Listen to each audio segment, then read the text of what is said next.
Hello, good evening to everyone. Bonsoir à tout le monde.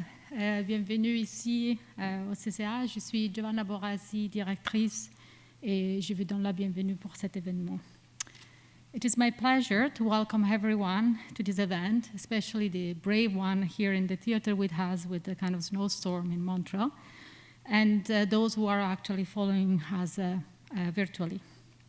We are very fortunate to have Kieran Long here with us tonight to speak about a major monographic exhibition and publication entitled Architecture of Death and Life on Sigurd Lewerentz. It's an exhibition he has curated at ArkDes in Stockholm, and the institution holds the Sigurd Lewerentz archive, and Kieran has been director since 2017 of the institution. I would like to begin by stating that the CCA is in the process of developing a long-term and in-depth acknowledgement in collaboration with members of the Ghanaian nation. We also recognize the many nations who are the original inhabitants of this and caretakers of these lands and waters, which is now home to many diverse First Nation, Inuit, and Métis people. The CCA is a settler institution, and we're working towards fostering affirmative relationship with indigenous and other people across the Ganyanga, Monihan, Montreal. While the first phase of this project was actually released this last month, the CCA is committed to creating a living and acknowledgement that will provide support and resources to indigenous communities and researchers. So, tonight's lecture, we can start asking the question of why Lewerentz now, and I'm sure Kieran will provide us with many answers to this question. I would say that any time that something from the past is revisited, it's important to think of why. This is a crucial question for an institution that holds a lot of things in their vaults, and CCA and also ArkDes is that kind of institution, and has to make a decision about what to expose to present and exactly when and in what way. So why Sigurd Lewerentz in this moment? I think the exhibition and publication that Kieran has put together come really as a key breakthrough in the rediscovery of Lewerentz's persona as a whole. Lewerentz has been seen traditionally as a solitary creator and home in tranquil pastoral context.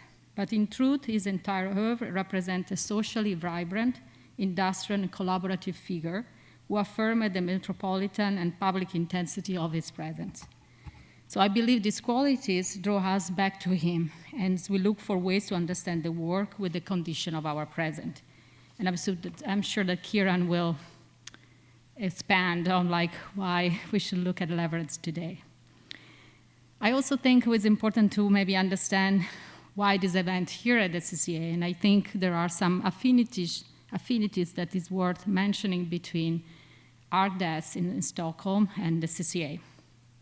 So ArkDes is an international institution, even if their focus is mainly on design that comes from their own country, but still the intention is to put that work in a kind of international discourse.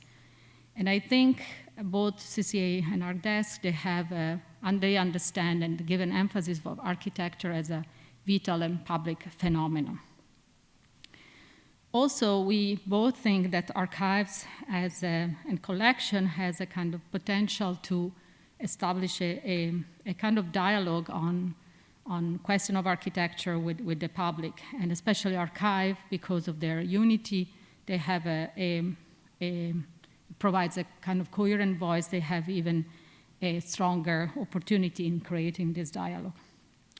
And lastly, maybe I want to mention that we have in our collection at the CCA a significant body of work of Swedish architect, another Swedish architect, Gunnar Asplund.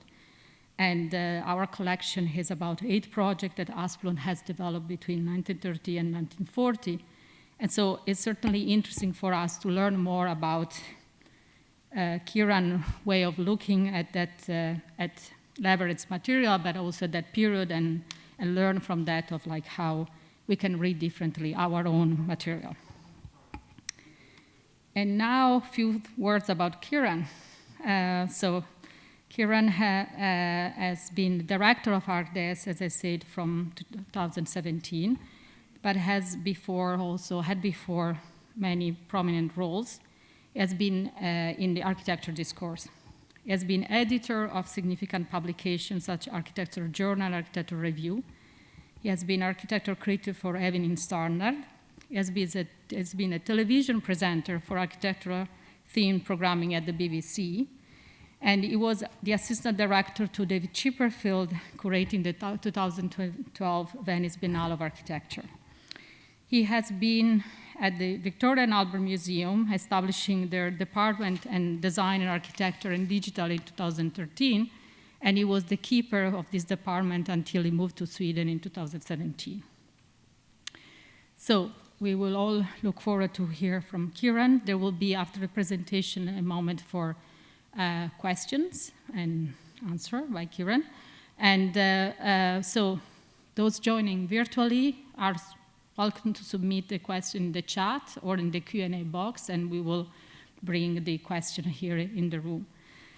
Alors, toute la présentation, ça va dérouler en anglais, mais vous pourriez vous poser votre question en français, et ici dans la salle en ligne, on va le traduire pour Kieran, que peut-être il parle aussi français, je ne sais pas.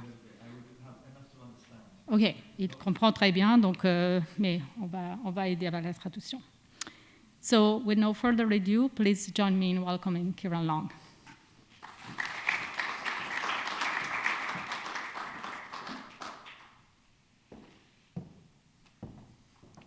Thanks, Giovanna. It's such a pleasure to be here. I'm so grateful that you're all here. It's terrible out there. It's like, I just was joking, it's the only weather worse than Stockholm right now. So amazing to see warm bodies in a room, and also, of course, amazing to have an audience online too. And wonderful to be back at the CCA. I was here 11 years ago speaking about London. So to be back on a similarly miserable day is somehow historic for me. A very generous introduction and also very insightful. You've said already what I was going to say about Lewerentz in kind of 3 sentences, but now I'm just going to have to kind of repeat it for 40 minutes, and you're going to have to imagine that it was my idea and not Giovanna's. No, it's wonderful also to be able to present this work, because for me and the team at the museum, this has been 4.5 years of research. Sigurd Lewerentz's archive at ArkDes was one of the reasons I moved to Sweden, knowing it was there, knowing this extraordinary architect's work had never really been exhibited and published fully, was a major motivation for me to make the move. So to be here at the CCA presenting this work is so satisfying and so exciting. I thought I might just ask the people in the room, who are you? Who's an architect here? About a few. And what are the rest of you? For example, what do you do? Are you just interested in design? Are you students, or what do you do? Interested in architecture. Yeah? General lay interested people. Great. It's important to me because I come from a background of writing about architecture, contemporary architecture mainly, and part of my interest in archival work is also to try to understand the relevance of these works to contemporary practice and to contemporary design, contemporary architecture. And I suppose the underlying question that perhaps we should all be thinking about while we're looking at some of the work, and I'm going to show you a whole load of drawings from Lewerentz's amazing collection, is kind of what does it mean today to try to access and investigate the imaginative work of an architect or of architecture. It's so striking to hear the introduction that we now justly and rightly have to an event like this, where we acknowledge context for our institutional practice and for architecture itself, that those acknowledgements are new and have been missing from the discourse for most of its modern history. But of course, what it also has provided is a challenge to the field in valuing and finding an enduring relevance for artistic achievement in that field.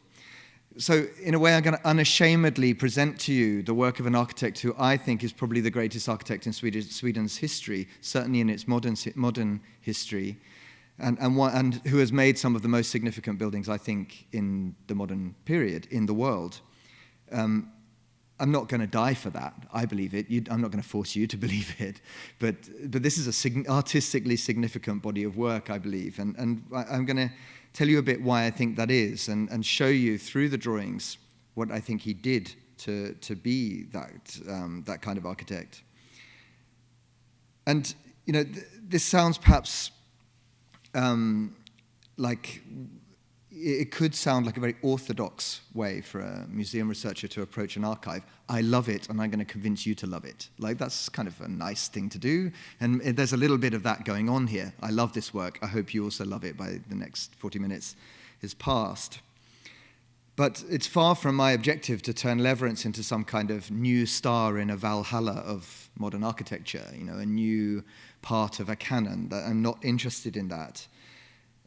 Lewerentz's work is, in fact, in opposition to many of the dominant modes of the production of modern buildings, especially in Sweden. And his precise sort of usefulness for us now seems to me to be precisely in the resistance he provides, his way of resisting dominant, overarching narratives of architecture and its production and providing another way.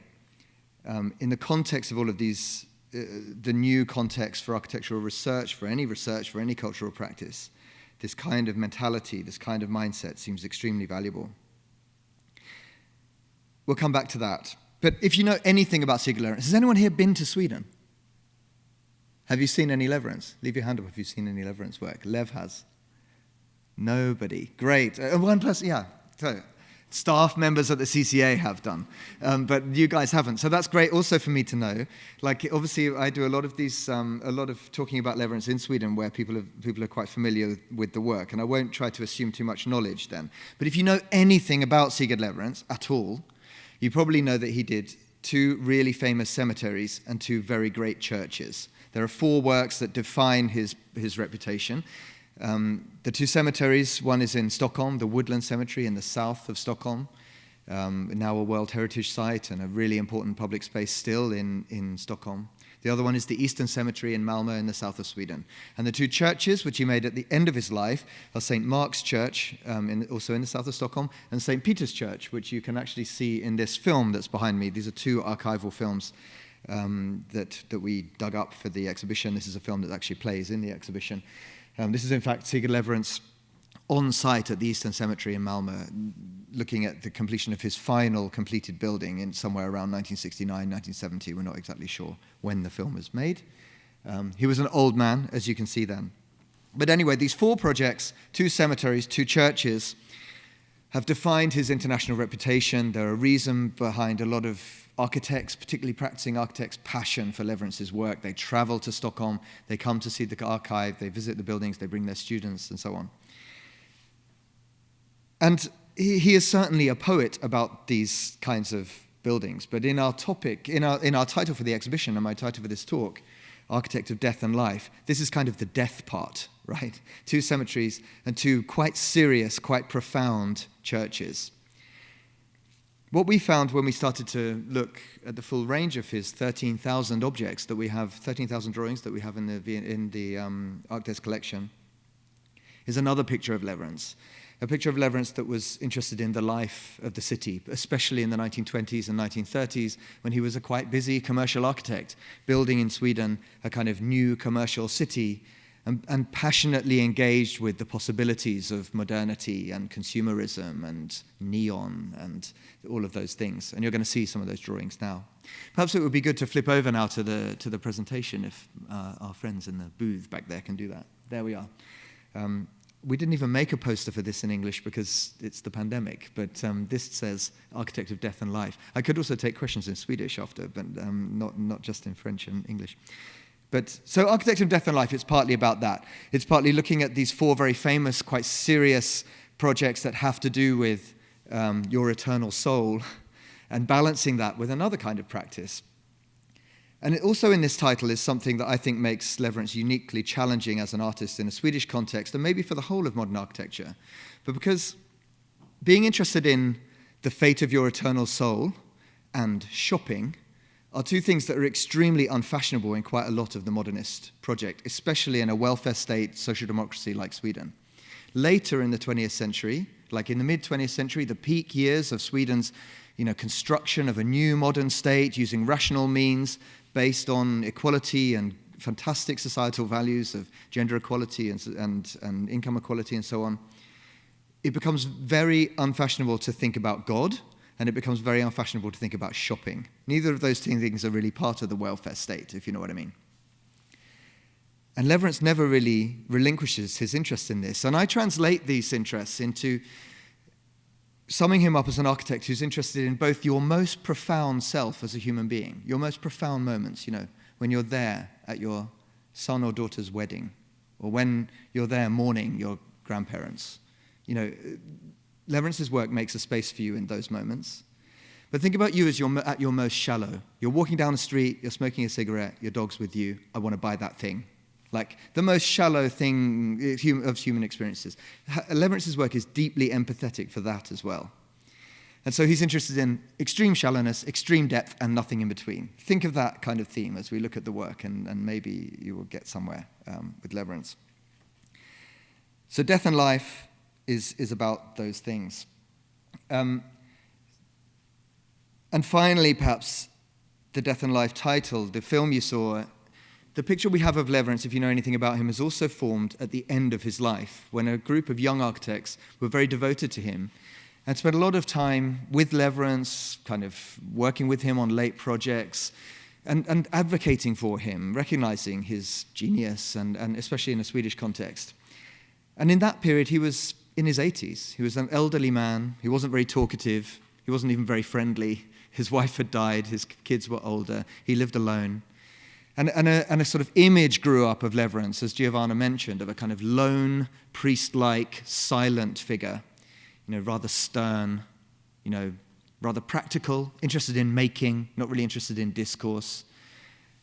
And we also, in our research, slightly reject this picture of Lewerentz. We see a person, an architect earlier in his life, deeply engaged with an artistic and architectural culture in Stockholm, especially in the 20s and 30s, that is very vibrant. He lives on the most fashionable street in Stockholm. He has a great summer house where he goes with the most famous architects and artists of his time. And he works with those people right up to the end of his life. And you're going to see some of those people. The exhibition in Stockholm, I'm not going to take you through. You'll have to come. It's open till the end of August. Beautifully designed by Caruso St. John Architects, the London Architecture Studio, and Adam Caruso is, of course, himself one of the contemporary architects most passionately engaged with Lewerentz's work and partly responsible for Lewerentz's enduring popularity amongst contemporary architects. And I would say London has been a little node of architects very passionate about Lewerentz. I think of Tony Fretton and Adam Caruso and Florian Bagel and the architects who were influential on me in the late 90s and early 2000s when I was a young critic. The first book on their desk would always be a book about Lewerentz. So it was wonderful to have Adam involved. This is just one room of the exhibition dedicated to the cemetery landscapes. And it's also a book, a 700 and something page book, a very comprehensive account, more comprehensive than my lecture will be. And it's on sale in your wonderful bookshop here, I was glad to see. So go and buy it. It's quite expensive, but it's worth it. Perhaps one last note on, here is Sigurd Lewerentz towards the end of his life, with his archive in the foreground there. Every object you're about to see, he had with him in his last years and is now in our collection.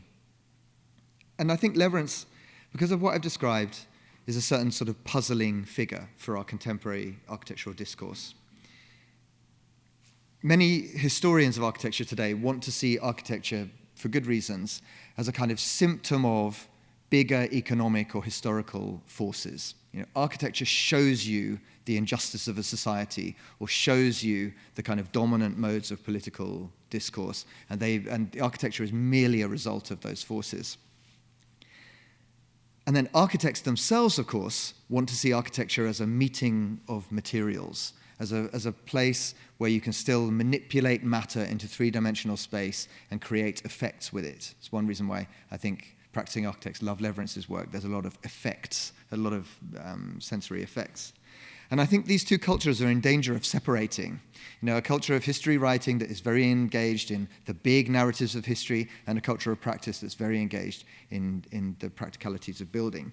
I think Lewerentz is troublesome because he conforms not precisely to either of these two things, but he can also act as a kind of bridge between them, and we get to some of the bigger forces of society through his work rather than the other way around. So what I hope to describe to you through some of his drawings is, in a way, how he thought citizens could behave, how you create a space in the city for a modern citizen of freedom, of togetherness, of love, of leisure, of pleasure even.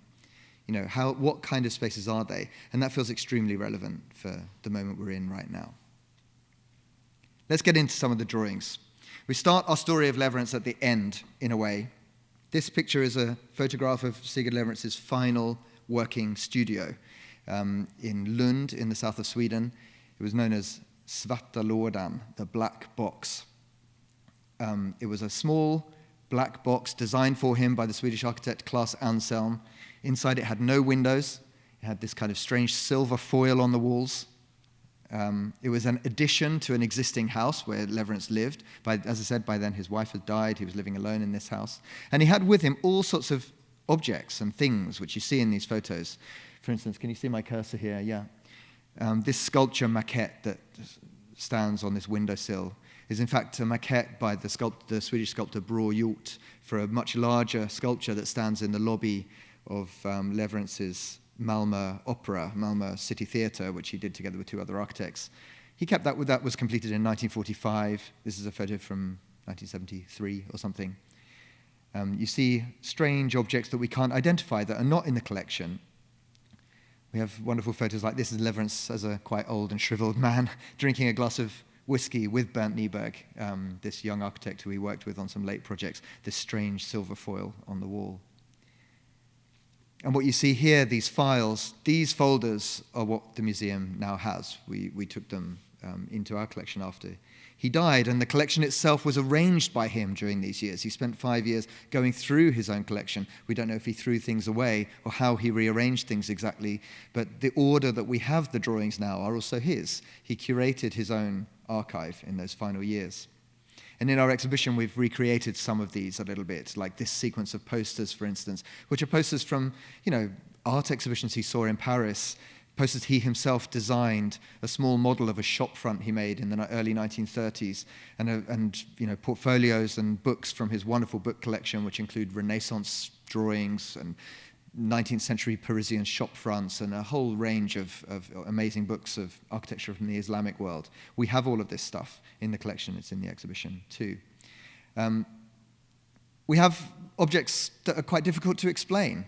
This is a series of travel photographs that Sigurd Lewerentz took on travels to Italy. These have become a little bit famous. There's a book out about these photos, but we don't even know where some of these were taken. We don't know exactly the dates they were taken. We can identify some of them as Rome and some of them as Pompeii. We know who was in Florence, but we don't know what he was thinking when he took these photos. There's some characteristic types like this one, lots of floor patterns. There are these kind of rough textured walls seem to be interesting to him. We don't know why. We don't know what he used these for really. They're kind of the iPhone photos of his day, right? They're things you take a photo of and think, maybe one day I'll use that. This is in Pompeii, for example.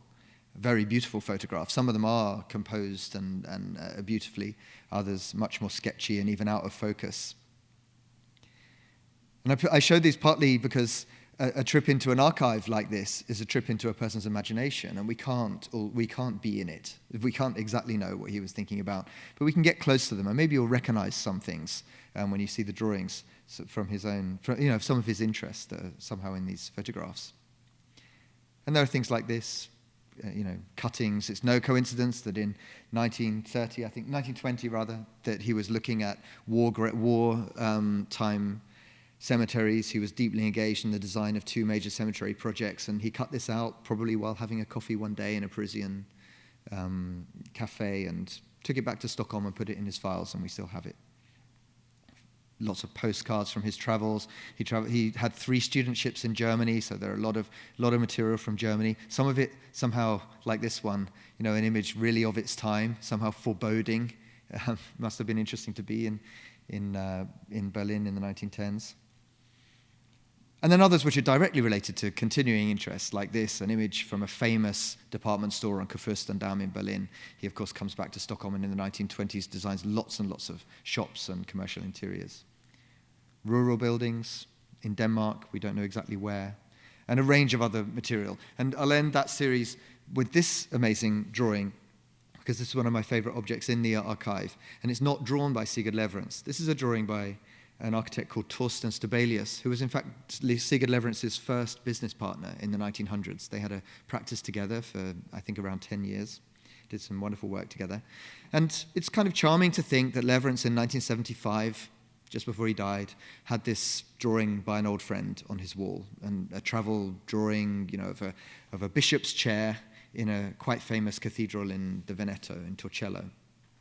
But it's also true that in the 1960s, he was designing his final really great masterpiece of St. Peter's, which is a brick church, and in that brick church there is indeed a brick chair set into the back wall. It's not a cathedral church, it's not a bishop's chair, but it is a chair, and it's not too far-fetched to imagine that this is some kind of reference for that.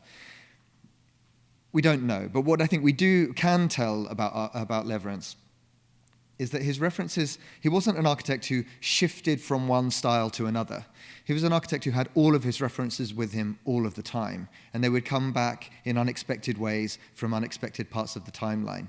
His career spans between type 1905 to 1971. You'll see it's an amazingly long career, and of course architecture changes very much in that period. But his reference material is always with him, his own little mini internet bookmarks or something, I think of these, that was with him, as I say, right up to 1975 when he died. So, the project that made him famous, of course, was this one. This is probably the most important drawing in the history of Swedish architecture. This is the competition entry for the Woodland Cemetery by Sigurd Lewerentz and Gunnar Asplund in 1915. This is about 2 meters long in reality. You have a wonderful big screen, but even on this screen it's hard to see the detail. But an amazing drawing with a long text description of the project, a full-scale plan of the whole landscape, even landscape sections. These are section drawings where you see the locations of chapels and so on. There's so much to say about this drawing. One is that it doesn't resemble the built cemetery very much at all. It develops very fast, but there are certain things that are in common. One is the location of the entrance, the long threshold before you come to any graves, and then this, you can just about see it, an axis through the woodland, which becomes the kind of defining landscape design aspect of the Woodland Cemetery. But I want to point out one small thing right down here in the bottom right. You can just make out a stave of musical notes underneath the title of the drawing, which just says suggestion for the design of Stockholm's Southern Cemetery. And this stave of musical notes is unlabeled. It's a bass clef. You would have to have perfect pitch, in a bass clef to know what it was. It's in fact 4 bars of music from Edvard Grieg's Peer Gynt Suite, The Death of Åsa, the Death March from that very famous work of Nordic art. Edvard Grieg had died just 7 years before this competition and was, of course, by far probably the most famous Nordic artist of that period, but certainly the most famous National Romantic artist of that period. And this situates this right in National Romanticism. It's amazing that they put that little row of notes on there, but no coincidence. Lots of people want to see the Woodland Cemetery and Lewerentz's work as a journey from classicism to modernism, but it's definitely not. His starting point is in a National Romantic mode. And I think you see that too in the rest of the competition entry. This is the complete competition entry. For those of you who are architects, it might seem kind of almost funny to imagine that you could win a competition of this scale with these rough pencil sketches on rough brown paper.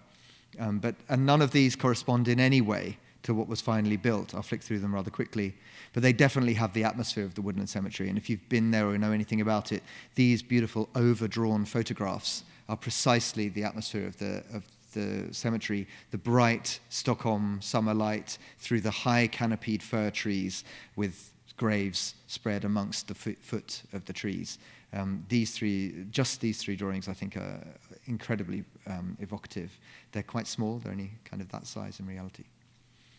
But many of these ideas for large-scale landscape rooms were never realized and never pursued.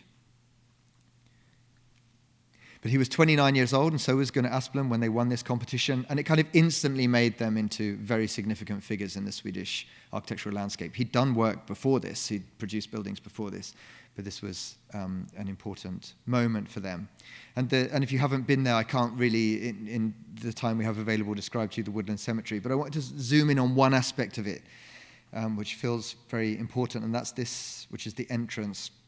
The entrance is a simple semicircular kind of threshold, out of which comes a kind of pathway, and set into this rough stone wall is a little columnar fountain, and this rough stone wall has a turf cap on it. There's grass on top. You go through that threshold up onto this kind of hill, which is a hill of kind of psychological and spiritual preparation for a journey through this axis that I mentioned, through the pine and fir forest. But this entrance was something that Lewerentz worked on for nearly 25 years. Just this semicircular entrance. And there were so many different iterations of it. Lewerentz, it should also be reassuring to any artist or architect in the room that Lewerentz could never make his mind up. He never knew what the right solution was. He never knew whether he had solved it or not.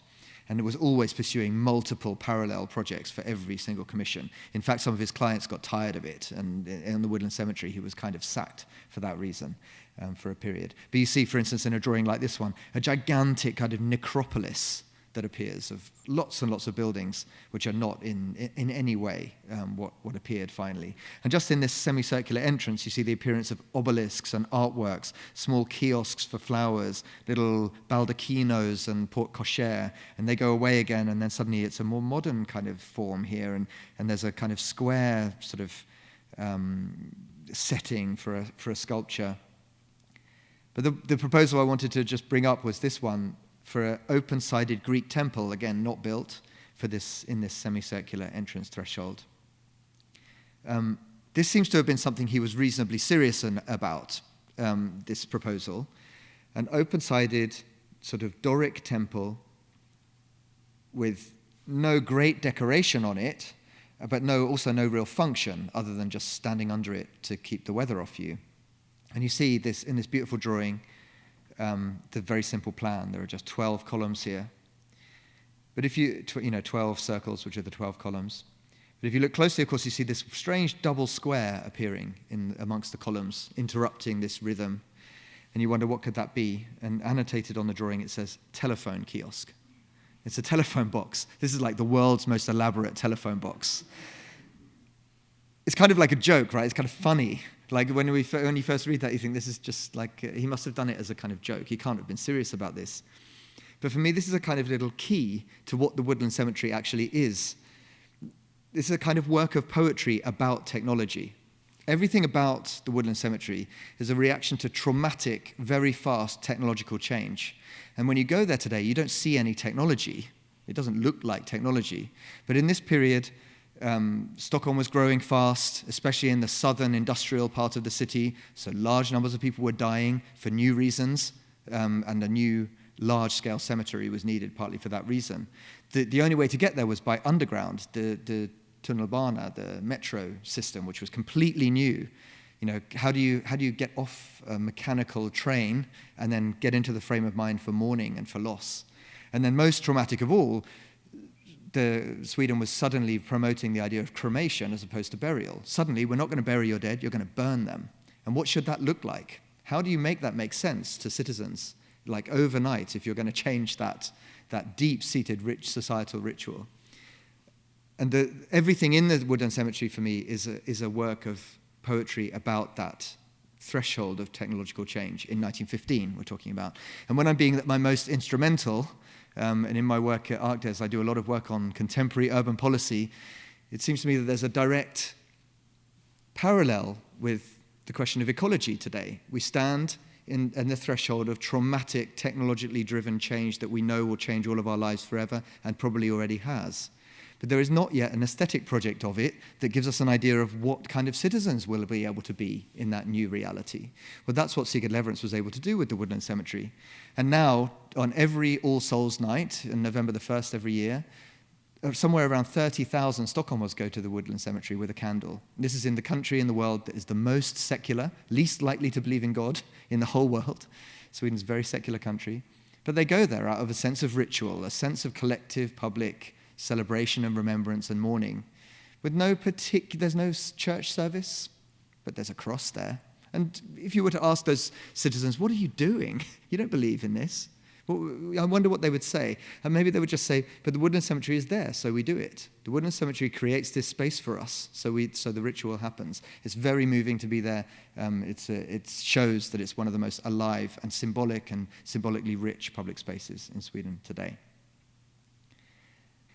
I'm going to have to go really fast. This is the Resurrection Chapel, his great work of, you could say, Swedish classicism, although this is a very curious classical building with a classical portico on the side, and this extraordinary interior with just one window, south-facing, allowing direct sunlight onto the catafalque where the body lays in the burial ceremony.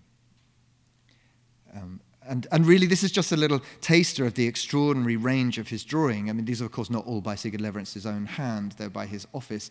But this amazing flattened perspective that somehow has something medieval or Egyptian about it, where you see the relationship of this axis to the portico, which stands directly in the middle, in the upper half of the drawing. This was made for an exhibition in the 1920s in London, this drawing.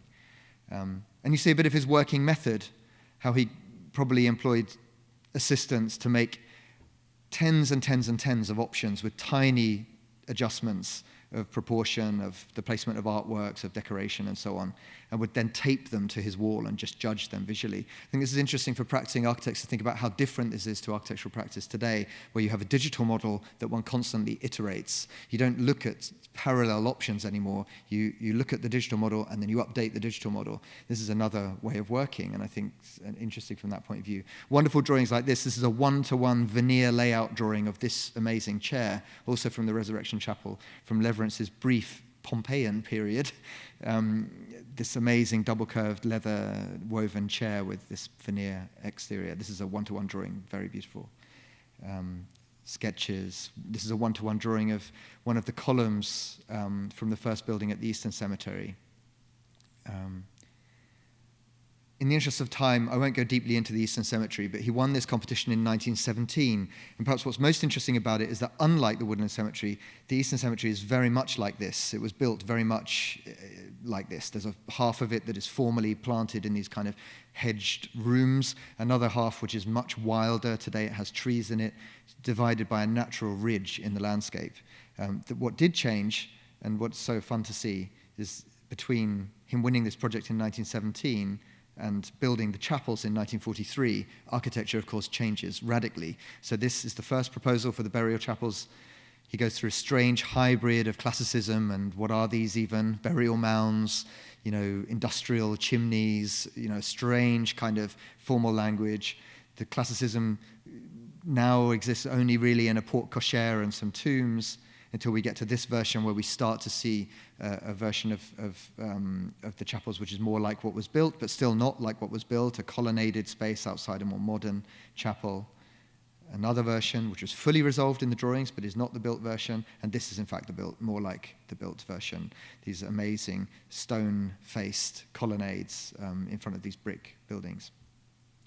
So a fast sort of progression of styles. Imagine working on a building for somewhere around 30 years, 25 years, and having to reiterate in a new style, maybe every 5 years, that proposal. It's wonderful to see in the collection. I'm going to come back to the relationship with art, so I won't dwell on this, but this is an artwork maquette from those burial chapels by a Swedish artist called Robert Nielsen. And we'll come back to that because I want to get through this. The amazing flower kiosk at the Eastern Cemetery. Again, we'll skip over that, and we'll skip over this too, in the interest of time. Perhaps just one thing to dwell on before we leave behind the first, the early part of his work. This is another burial chapel in a much less known work of Lewerentz's in Valdemarsvik in Sweden. And what's interesting about this drawing is that you could build the entire building from this one piece of paper. It's another era of architectural drawing. Of course, Lewerentz worked from a period where you could make more or less, there are in fact 3 drawings of this, but from this you see every timber dimension, you see every timber angle, you see instructions for every trade, you see horizontal sections and vertical sections and a plan and details, all on one piece of paper. Of course, in 1971, when Lewerentz more or less finishes his work, construction has become entirely industrialized. The production of drawings is optimized to the construction industry. And Lewerentz works through this whole period. I think one of the reasons he's able to do that is that he was trained partly as an industrial designer, not just as an architect, and also worked with German architects from the Deutsche Werkbund, so was very interested in industrial making of all different kinds, and you see that in the drawings. But this is an amazingly weird building, by the way, a bit like Lord of the Rings, kind of Game of Thrones, I think. A very unusual work in his oeuvre, this amazing roof, but also this strange single buttress that sort of stops the chapel falling down the hill. It's amazing. This is indeed one of his student drawings of a steam engine from when he was an industrial design student. So this industrial design heritage stays with Lewerentz. This is kind of, in the exhibition, we keep all of the material about the cemeteries together because it's a life's work. He worked from 1915 to the 1970s on the cemeteries. But of course, there were lots of other things going on in his life. This is him as a child, by the way, but he works all the way through the 1900s together with Torsten Stabelius on projects in a national romantic vein. The masterpiece of this period is the Roddförening, the rowing club, which still stands and still is a rowing club in Stockholm, a very beautiful late national romantic building, and this wonderful watercolor kind of describes the threshold feeling of the building with this kind of thing that melts beautifully into the Royal Park behind it, but this very modern knife-like object entering stage left, and these colorful caps somehow signaling another kind of future, which is of course what we see in the 1920s and 30s. And here I should give all the credit to my colleague Johan, our collections curator, who's recently left the museum after perhaps being exhausted by his work on the Lewerentz archive.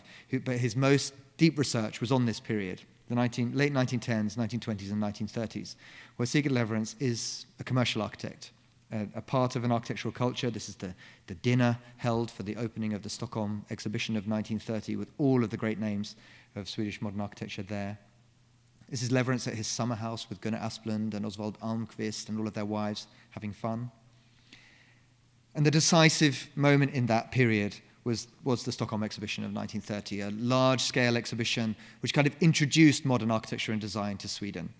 He was a graphic designer. He designed this amazing iconic poster.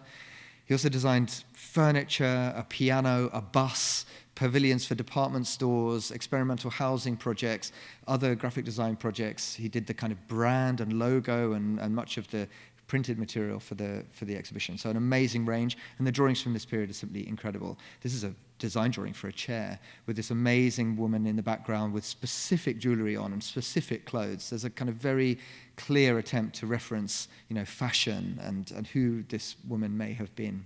Another beautiful drawing from the same series. The piano, which is now in the National Museum. They didn't lend it to us for the show, but we'll forgive them. You can see it in the National Museum in Stockholm. He made this, clearly influenced by Russian constructivism, an amazing mast of neon signs, which was the centerpiece of the whole fairground, glowing across the Stockholm night and a kind of sign of the future. He did the typography for this. And this logo, this sort of L-shaped logo at the top, is in fact the logo of the whole exhibition. It's meant to be a pair of wings. It was also designed by Lewerentz and was everywhere in the kind of visual culture of the exhibition. So we've really tried to lift that. And this is probably the drawing that best sums up this period of the architecture of life, let's say. This is a proposal for a floating dance floor, which was never built for the Stockholm exhibition. And I just think in terms of architectural image making, it's unbelievably powerful. You have a still night, textiles hanging limply with no wind. You have that beautiful, beautiful midsummer light in Stockholm when it's light most of the night, where the sky is the same color as the water. And you have, what are these? Are they balloons or are they lights reflected in the water and people accessing it by boat? You have a bandstand, so you have to imagine jazz music or something like that, and a bar. And then the question I always ask in the exhibition is who are these citizens? Who are these people that he's imagining in 1929, 1928 when he's designing this project? This is a new kind of person. This is a new kind of space of freedom and pleasure and falling in love and of music and of socializing for a new kind of citizen. Lewerentz is deeply engaged with pleasure and what it means in the city, and there can be no accident about that. He traveled to Paris a lot in the 1920s. He was obsessed with shop fronts, with the arcades and so on. We don't know if he read Benjamin, but there's definitely all of that going on. I'll skip over the housing projects, maybe apart from this wonderful drawing, which also is a kind of is a design drawing for an interior of an experimental apartment type from the 1930 exhibition, but in fact it's a kind of filmic narrative of a couple getting ready to go out. You know, a woman in a beautiful dress looking at herself, testing a hairstyle, a man looking at her, then getting a bit bored and sitting by the door smoking a cigarette while she's probably in the bathroom, and there they are, maybe after their night out, sitting again. It's a whole psychological kind of play that's going on, but I think with a sense of empathy for what the possibilities of this relationship might be, and definitely, of course, of modernity. And you see the same things. These are his travel photographs from Paris from the 1920s, where he takes the same photo over and over again. A shop front at 45 degrees with a big sign and somebody looking in it. You know, just the same thing. And he goes back to Stockholm and draws it. You know, he transports the commercial flaneur life of Paris back to Stockholm. The reason this is so significant is that in the 40s, 50s, 60s, Swedish architecture stops being interested in this altogether. Like, the commercial city is not interesting anymore because the welfare state is what counts. And even commercial architecture of this kind might be seen with a certain kind of suspicion.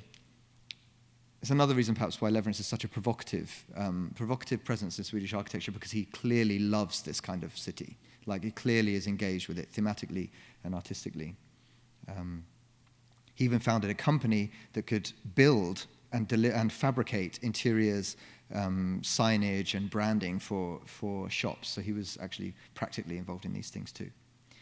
There are two great office buildings from this period, which I'll skip past a little bit. Unfortunately, they're wonderful buildings. The National Insurance Building and the Philips Building, a building for a manufacturing company, Philips. We'll skip over it, we don't have time. But there, you can see the images.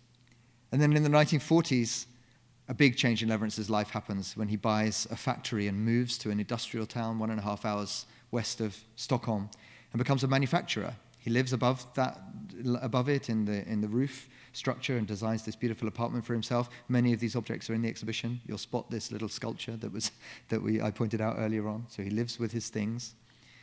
And his company was called Idesta. Idesta was a company that manufactured facade systems, signage, windows, doors, all sorts of metal products, door handles.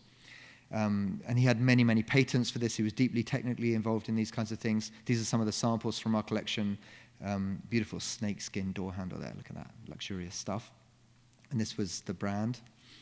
And just to say, this is the rear facade of a building by probably the most important modernist, real hardcore modernist architect in Sweden's history, Sven Markelius. This is a Sven Markelius building, and the whole rear facade of this building was manufactured and designed by Lewerentz in Eskilstuna and delivered to site. So he was like a facade subcontractor in the 1940s for the most important architects of his time, and deeply, deeply committed to this work. And that work continued right up to the 1950s, when he collaborated together with Peter Celsing, the fantastic Swedish architect who was then the chief architect for the Stockholm metro system. And they designed and manufactured a series of kiosks, which were ticket kiosks, which were on the Stockholm Underground till the 1990s. Luckily, we found one in the Stockholm Transport Museum had one, so we were able to borrow it for the exhibition. But it wasn't just manufacturing in that period. There was the Malmo Opera House, which was a collaboration with two other architects. His most significant contribution was to the auditorium, which had a series of extraordinary mechanical curtain systems that could alter the whole shape of that of the auditorium for different kinds of event. The idea was that it could be for a boxing match and for an opera. And in 1945, when it was completed, of course, Europe hadn't been building very much in the years up to 1945, so the whole of Europe traveled to Malmo and saw this as a kind of symbol of a new kind of democratic cultural building. It made Lewerentz's international reputation for the first time. And then finally, the last chapter of our story are the two great late churches. You simply have to go to Sweden and see them, because there's nothing I can really do to show you how extraordinary they are, and they resist even being photographed. But they're these rough brick churches. This is St. Mark's Church in the south of Stockholm. These characteristic brick walls with their very thick mortar joints. There's a courtyard in between two buildings that looks like this. You'll see lots and lots of artworks, mainly designed by the artist Robert Nilsson and his wife, Barbara Nilsson, who was a textile artist. And this is the amazing interior of that church, a kind of vaulted ceiling, these brick walls, and then you'll see at the end hanging textiles, hanging lamps, which are also designed by Lewerentz. A kind of elemental, almost ruin-like building. And these are the buildings that still draw so much interest from architects around the world. And they're often seen as some sort of invention of a brilliant priest-like mind late in his career, and they can't be followed because they're so extraordinary, and they don't come from anywhere because they're so extraordinary. But that's not really how we see them. We see them emerging from a very clear culture of art and architecture and fabrication and craftsmanship in the Nordic countries. And just to labour that point, what we do in the exhibition is, of course, we show these drawings, which are quite hard to read, and especially on this screen, but also the maquettes and designs for all the artworks. These are Robert Nilsson's paintings for the tapestries that Barbara Nilsson wove, and that's her on-site at St. Mark's Church. This is the artwork from the front door of the church, also by Robert Nilsson.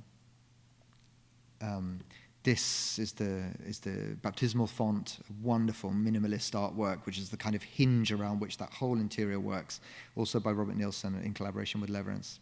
And finally this, just to ram home my point. This is a cross that Lewerentz designed that hangs above one of the altars at St. Mark's. There's a side altar at St. Mark's. And it's a kind of cross that's somewhere between a cross and a crucifix. You see these 5 red stones which symbolize the wounds of Christ on the cross. And it took me quite a few visits before I started to look at this object a bit more closely and started to notice that there are 3 names on the back of this cross. At the top here you see Lewerentz's name. You can just about see that. In the middle you see Nilsson, in fact spelt incorrectly, but we're pretty sure it's Robert Nilsson. And at the bottom there's this name, another name, Molinsky. And we had no idea who Molinsky was. It was nobody who came up in any of our research.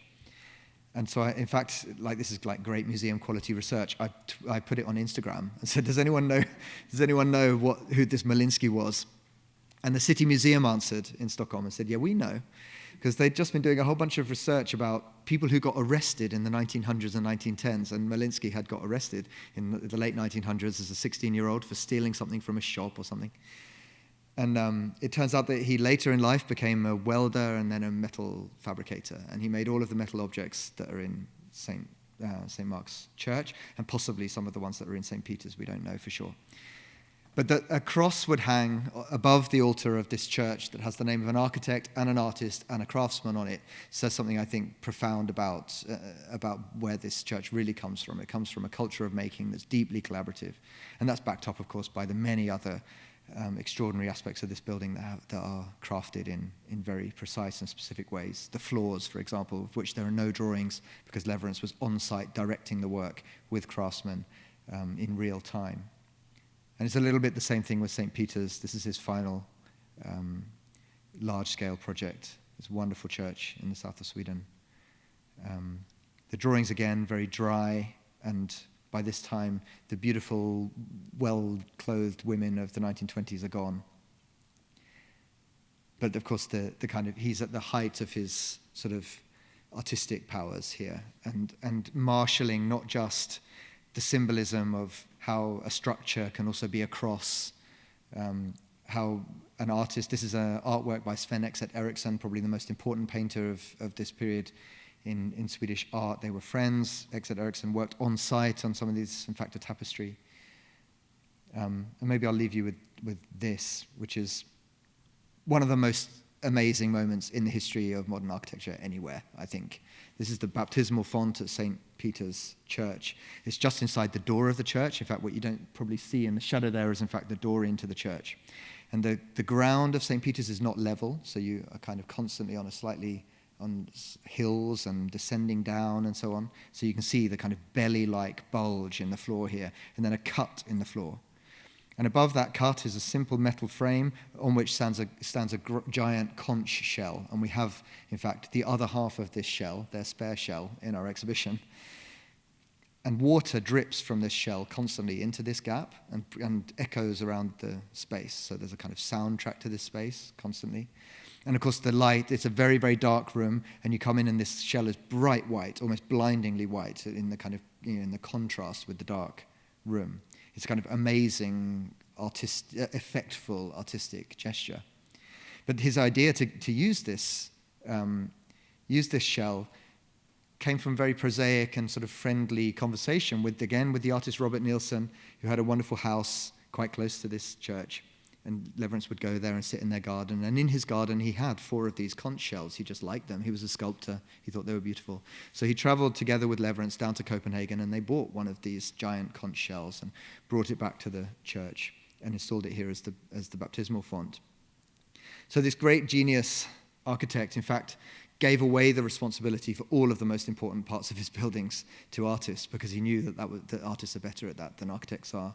And because that kind of collaboration was important to the kinds of spaces he was trying to make. So this late period, of course, is full of extremely powerful artistic achievement on Lewerentz's part, and of course churches allow for some of that amongst architects. But I hope in the picture that I've described, to come back to my initial point, what you see as an architect working precisely with death and life, working precisely with what real human beings are, which is extremely profound and extremely shallow, and very rarely good citizens, good, efficient citizens, who are kind of operating as good sort of parts of a functioning society. He had a certain empathy for a reality of humanity, which I think we can learn a lot from. Not just because he's engaged with technology and engaged with artistic collaboration, just because in his drawings, in his actual work, you see a desire to communicate with us as people in our individuality, in our weaknesses. And right now, in all the contexts that we have to deal with as practitioners in architecture in this field right now, that feels like a very valuable lesson. I've gone a little bit over time, but I hope it was okay. That's it. Thanks a lot for listening.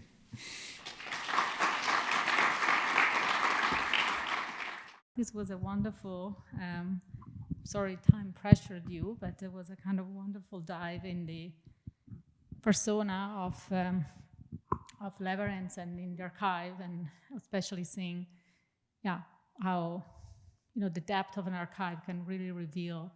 So, you think this figure has been studied, has been looked at, but you kind of continuously looking at it, and new readings and new things are coming up. So, I think we all have to read the 700 pages book. I'm sure there's you don't more have to, but to if you want to. So I don't know if there are questions in the room or online already, or... There was a question from Kevin Harrington. It's a question about if there was frustration in the staff for Lewerentz's sort of comparative method of not making up his mind. You mean amongst his co-workers? Yeah. That's an interesting question, actually, because normally people ask the question, didn't his clients hate it? And the answer to that was yes, sometimes they did. Famously, Sigurd Lewerentz was effectively kind of sacked from the Woodland Cemetery for a period of time. He later came back to the project, but there's this terrible anecdote where Asplund and Lewerentz work on the project from 1915 to the 30s, and they work together on the final crematorium, the big crematorium that's there, which was finally realized by Asplund. And the client finally said, I can't stand this, like Lewerentz won't make his mind up, rang up Gunnar Asplund and said, will you take on the project yourself? And Asplund said yes, and Lewerentz never forgave him. And Asplund died quite young, and they were never reconciled. Lewerentz even tried to make a legal case out of it. He was so hurt and also felt professionally betrayed by that moment. But when you look at the drawings, it does make you wonder, they're also so diverse. You maybe just got a taste of that. Like you see kind of a version with 30 buildings and then a version with no buildings. And you think this is not like a normal client process. So yeah, I think clients in that case could get frustrated with him. In other projects, he was extremely efficient, like the National Insurance Building, which was this one really big sort of national commission. He was really proud that it came in under budget, it was on time, it was really, really efficiently run. My impression, there's a lot in the book, actually, of my colleague Johan's work on the culture of the office and precisely who worked there when and how that dynamic worked. And he, in his early career, he handpicked people. He was very clearly a person that people wanted to work for, same as we have it now. He was a great architect, and so he had lots of Danish architects in his office who traveled from Denmark to work in his office.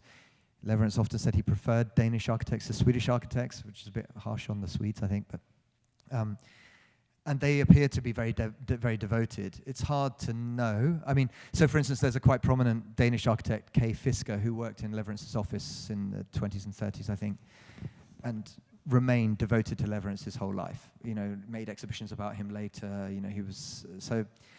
Maybe he seemed to inspire a lot of loyalty amongst his peers and amongst his architectural colleagues, but some frustration amongst his clients. That would be my answer to the question. I think there was a gentleman here. And the internet will hear you, but you'll have to speak up for that. Yep. Hi. First, thank you very much. That was really interesting.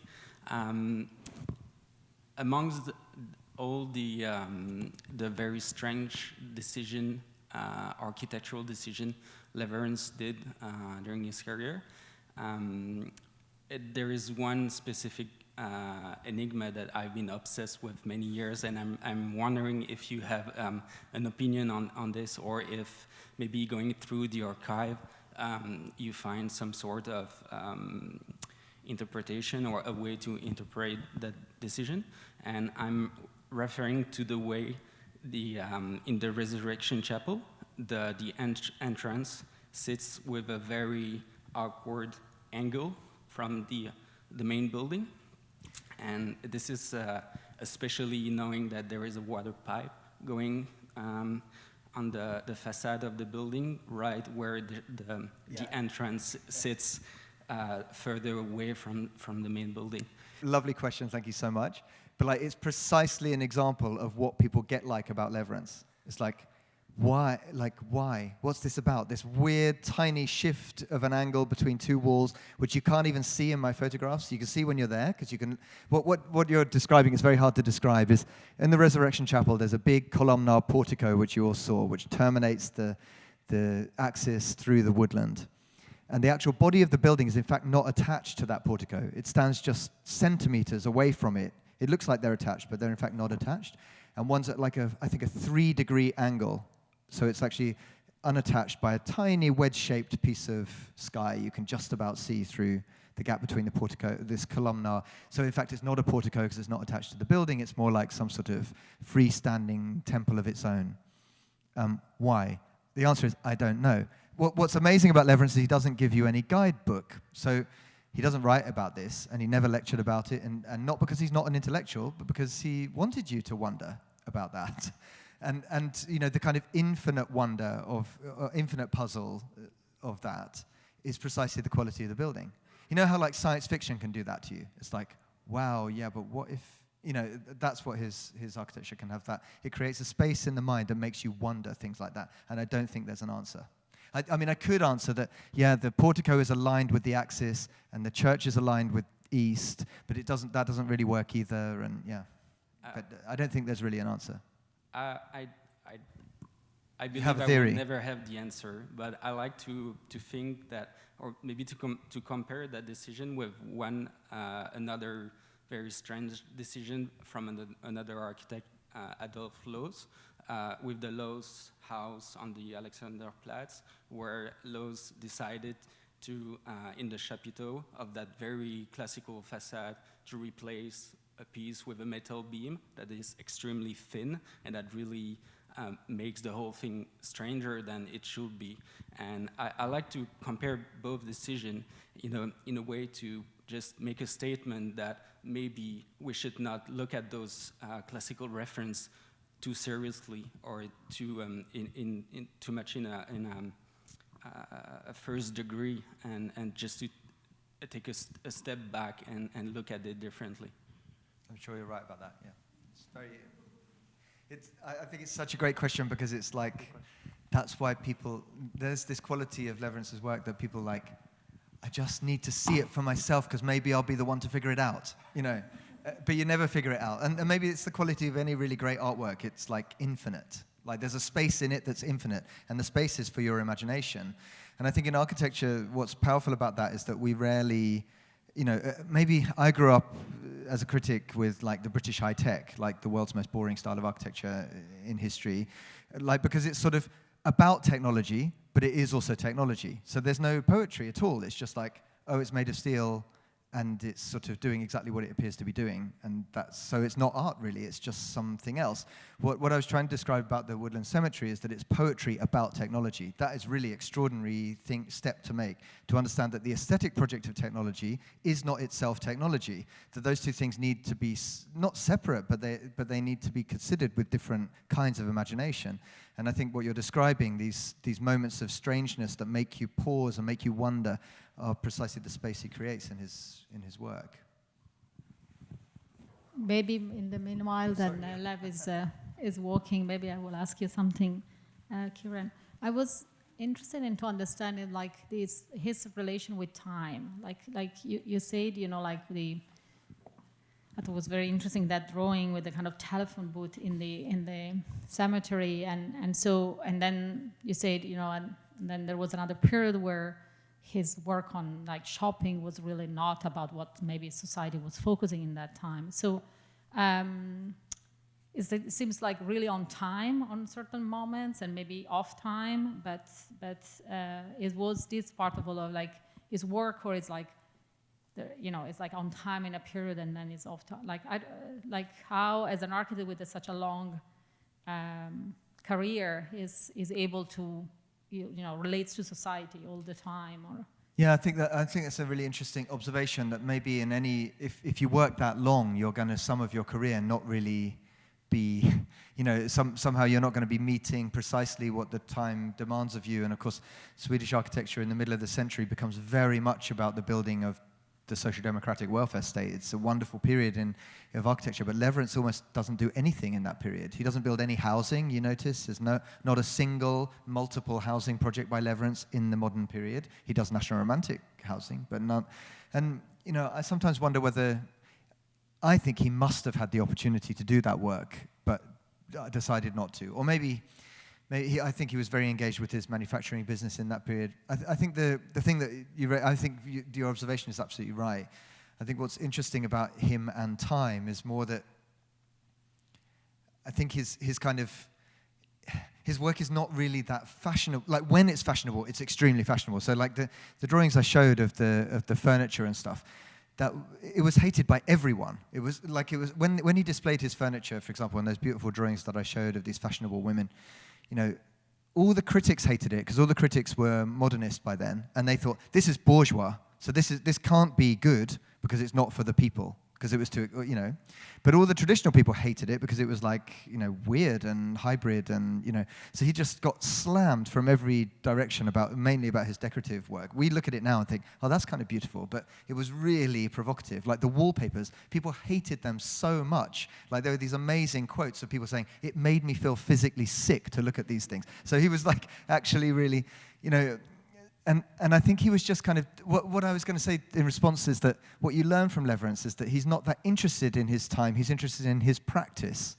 And I think one of the things that I've really started to feel much more strongly about, even in our time now, is that the most important thing for an architect to be good is your practice. You must preserve your practice. Your ability to make your work is all you have. So despite the fact that the time is asking questions of you that feel very urgent, your practice is the only answer you have. And so when Lewerentz goes to Eskilstuna and does curtain walls for 15 years, he does it with exactly as much passion and commitment and technical engagement and so on as he did with the cemeteries, because his practice is that, and that's what he always had. In the late churches, we have these piles of sketches. I usually say at this point, if any of you want to come and do a book about them, we will pay for it to happen. There's more research that needs to happen. There are like 4,000 sketches of the two churches in neat piles, plan studies, perspective studies in separate piles, just sketch after sketch after sketch after sketch. And what you see is an architect just doing his practice. All he knew how to do was to draw it and draw it and draw it and draw it, and they became these incredibly rich artworks. So that's answering you make a really good point, but I think what I've learned is that, he's not radically against his time, he just is pursuing his practice, and sometimes that syncs with what the times needed, and sometimes it didn't.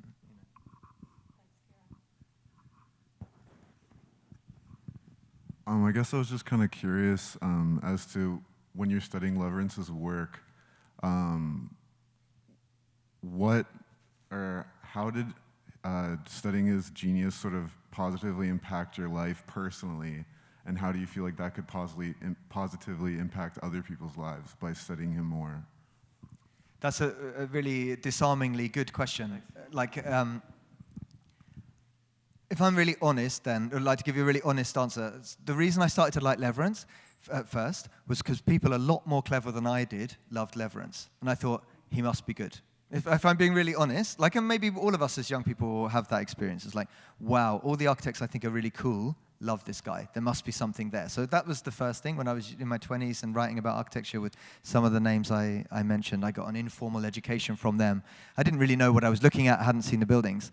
But if you ask me that question now, I think what it's made me convinced about is that there's this unbelievably important role for the imagination in the context of gigantic technological social change.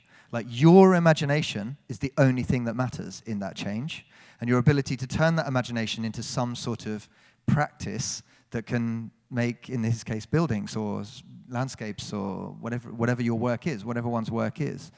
Because what I'm trying to describe with the Woodland Cemetery, the reason it's so powerful is not because it's a series of good architectural references. It's because it makes this space of, like, that you're describing, like, what is this?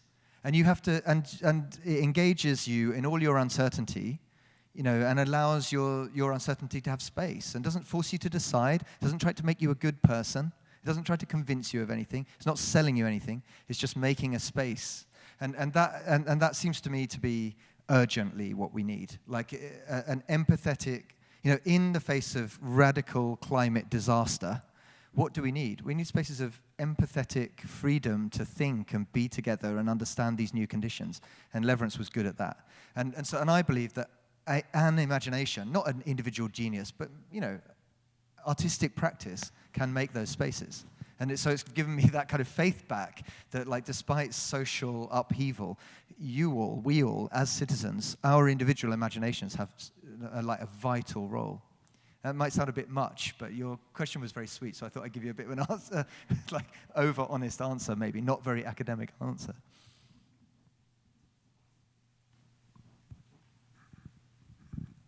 One very practical question, thank you for the lecture, is there's no correspondence at all in the archive?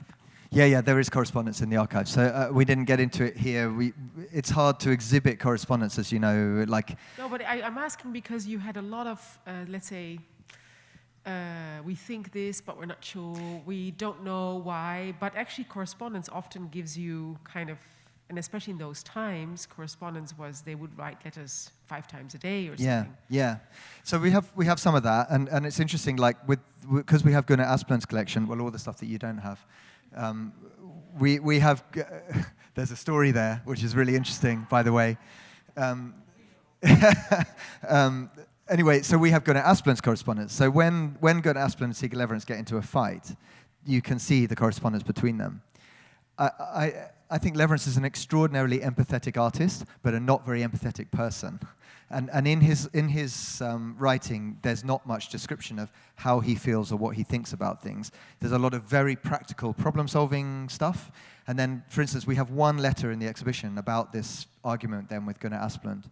And it's very touching in a way, but it's a very short letter by Sigurd Lewerentz to Aspland where he says, "You've written to me again about this argument. I don't want to take up this story again. For me, it's finished. Have a nice life," kind of thing. It's really, like, you feel his sadness, but you also feel his inability to deal explicitly in words with these feelings that he has. It's very moving.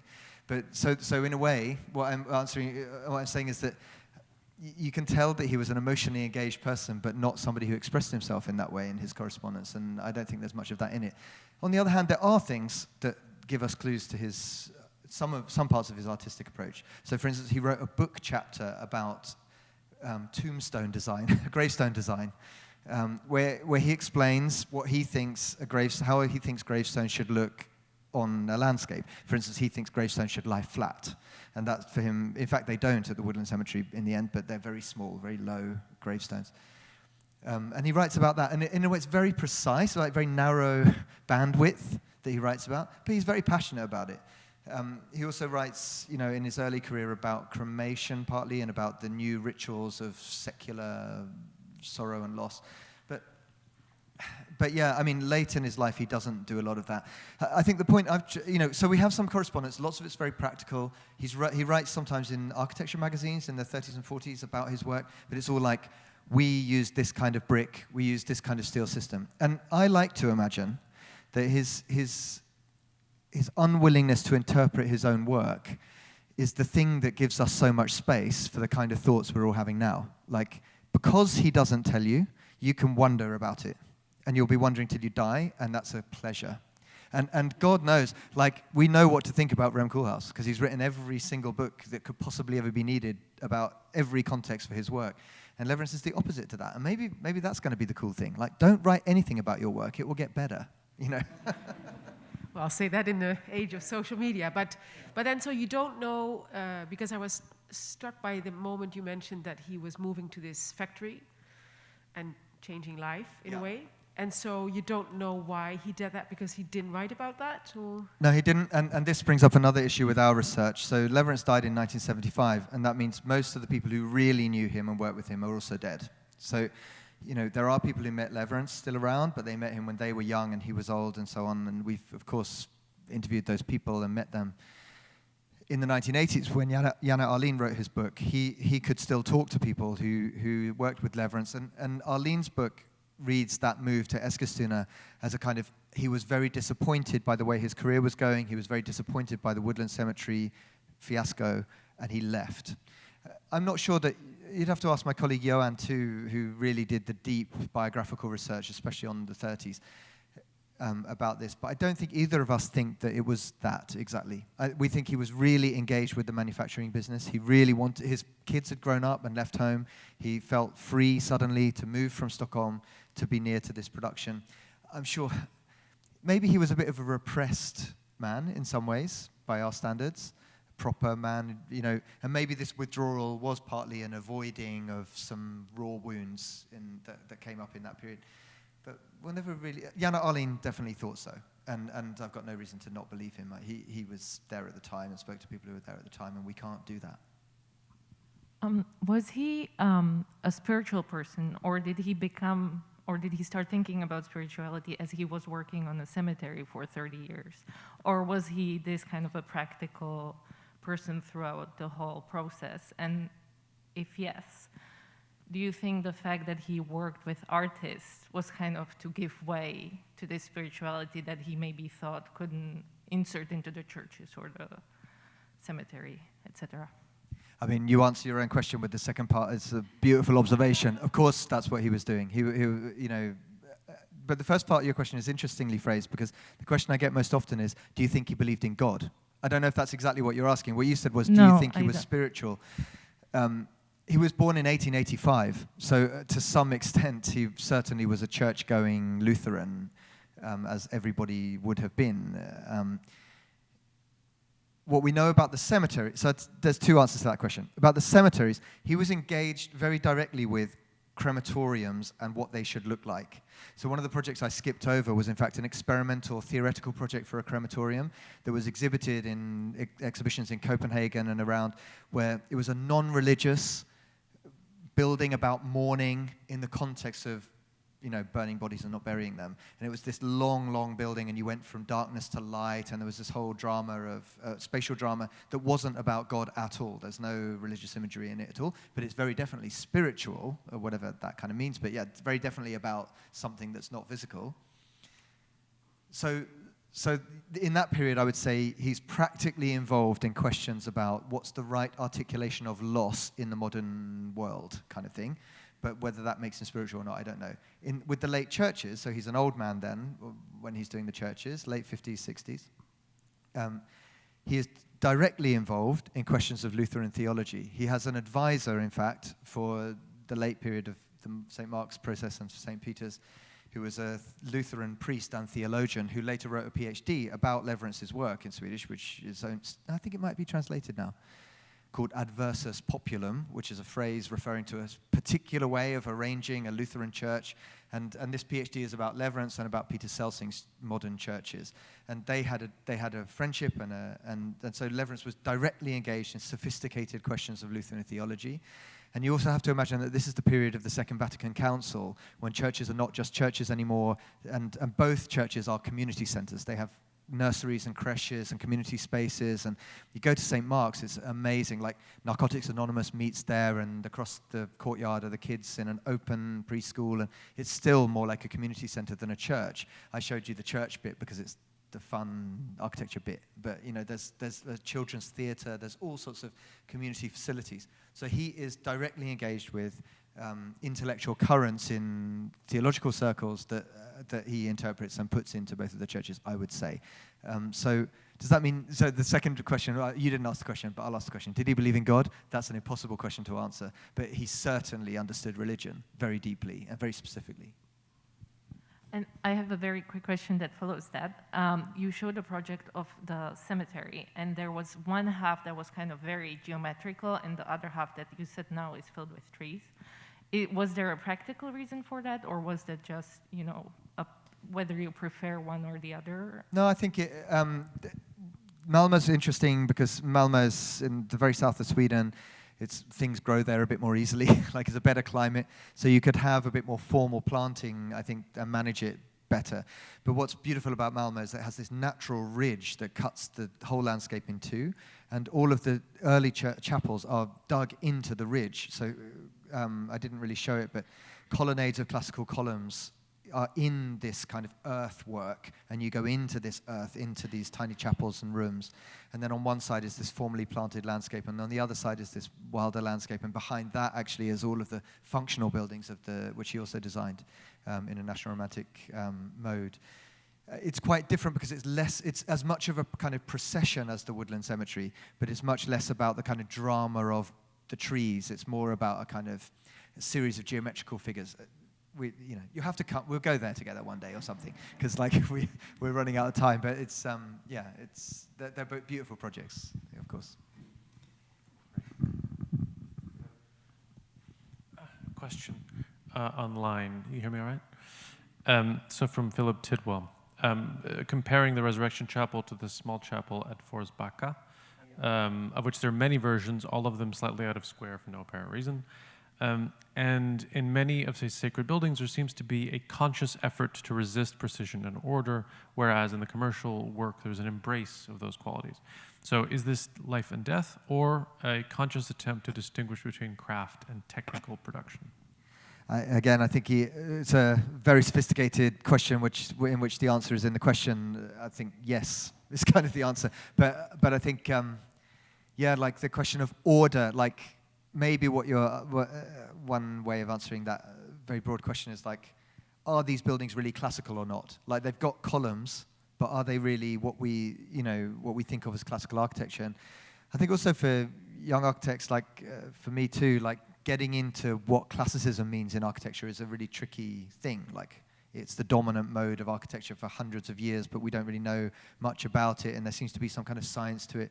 Lewerentz really understood it deeply and therefore was able to kind of play with it. And the Resurrection Chapel kind of kills Swedish classicism because it's so extraordinarily sophisticated. It has these Doric columns, and then inside it has a baldacchino, and but nothing else about it is classical. It's not symmetrical. You're constantly moving diagonally and circling back. You go in one door on the side facade, you come out a much smaller door on the end facade.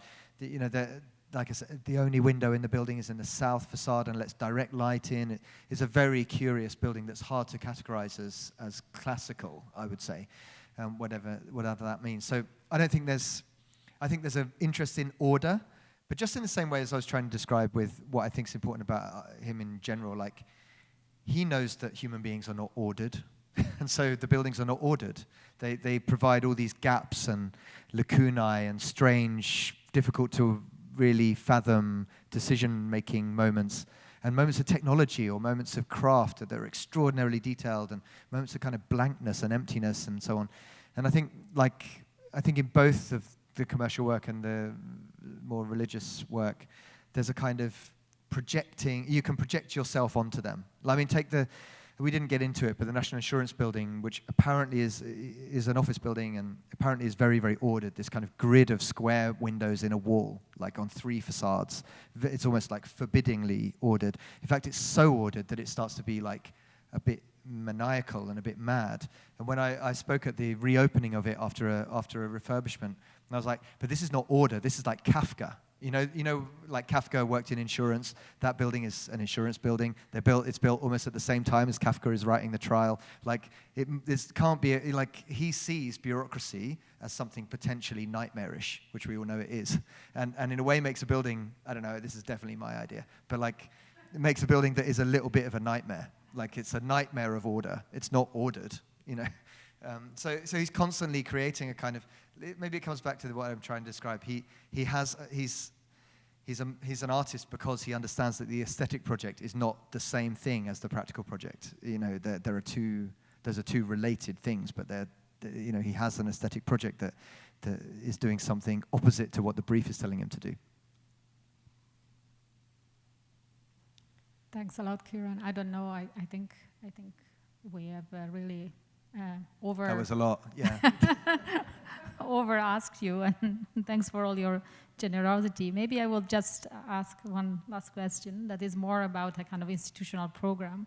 So you have many archives, and this is one of the main one. But so wondering if, like, what is your plan with all the other architects, and some are less known, and how you're thinking to, you know, to continue the work on maybe this period or the period, but like with archives. So we have a project, which I mentioned to you, Giovanna, to reinstall our entire collections galleries in 2024. So this work is kind of a lead up to looking at the 4 million drawings of 670 architects in our collection, or whatever it is. And of course, as part of that, what that will mean is a complete refurbishment of the museum. So come to Stockholm in 2024, it's going to be great. I usually also would love to take the opportunity to say, apply for jobs with us. We are one of the only museums in the world hiring full-time curators to do this work. We need you. We need talented people from wherever you're from who can do archival research, because we have a very under-researched archive full of magic and full of extraordinary architecture, and also full of an amazing story of a relationship between architecture and the building of a state, a building of a modern state in Sweden, which is so unique and so rich. So, you know, we're welcoming researchers and new staff members and lots of people to come and help us with that work right now, and hoping also to work with other institutions on, you know, we're always inspired by what the CCA, how you constantly innovate your archival practices, and, you know, we're learning. You know, we've done quite an orthodox project here, a deep and I hope comprehensive, but still fairly orthodox work here. That felt necessary for us to learn, to get to grips with 13,000 objects, and then reduce it to 1,000 for the book, and then 500 for the exhibition, and then 100 now, and, you know, to learn to tell stories with this material, and you're masters of that, but we need to do that now at a bigger scale. So yeah, 2024 is our deadline, and you'll see a lot more. And we have a book series which won't be the size, those books won't be the size of the Lewerentz books, but a book series coming out of a number of significant practitioners. We're looking, obviously, particularly at women practitioners who are very much underrepresented in Swedish history. So a couple of important archives we have, which we'll be making books about in the coming year or so. That's wonderful as a plan and as a reality. So thanks a lot, Kieran, to be here with also this snowstorm, and thank you. I mean, it's really all of you I should be thanking. And for all your work, and really for the enthusiasm you actually conveyed it to us. So thanks a lot, and thanks for all of you who have been here also and online.